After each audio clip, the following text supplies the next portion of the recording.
यह स्टोरी शुरू होता है जब मैं घर से गुस्से में बड़बड़ाते हुए निकल आया था और बस स्टैंड की तरह आगे बढ़ने लगा। मैं मन ही मन बड़बड़ा रहा था, पता नहीं कितना पैसा छुपा के रखे हैं, लेकिन मेरे लिए एक बाइक नहीं ले सकते। अब मैं यहाँ से चला जाऊँगा और तब तक वापस नहीं आऊँगा जब तक मैं खुद के पैसों से बाइक नहीं खरीद लेता। इतना सोच ही रहा था तभी मेरे पैर में मुझे कुछ चुभने का एहसास हुआ। नीचे देखा तो समझ आया कि जल्दबाजी में पापा के जूते पहन आया हूँ। उन जूतों की कील उभरी हुई थी जो मेरे पैर में बार बार घाव की जा रही थी, लेकिन उस समय गुस्सा अधिक था तो मैं बड़बड़ाते हुए आगे बढ़ गया। एकाएक मुझे याद आया कि मैं पापा का पर्स भी साथ ले आया हूँ।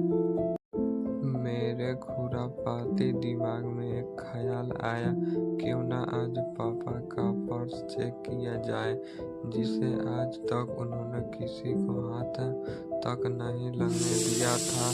पता नहीं कौन सा खजाना छुपाया है इस पर्स में जो किसी के हाथ लगने नहीं दिया था। पता नहीं कौन सा खजाना छुपाया है इस पर्स में जो किसी को हाथ नहीं लगने देते थे।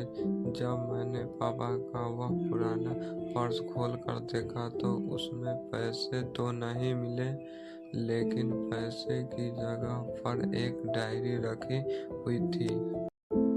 जब मैंने उस छोटी सी डायरी को पहला पेज खोलकर देखा तो वहाँ पर जो लिखा था वह थोड़ा सीरियस कर देने वाला था। डायरी में जो लिखा था उसे पढ़ने के बाद मेरे चेहरे पर जो एक्सप्रेशन थे वह गायब हो चुके थे।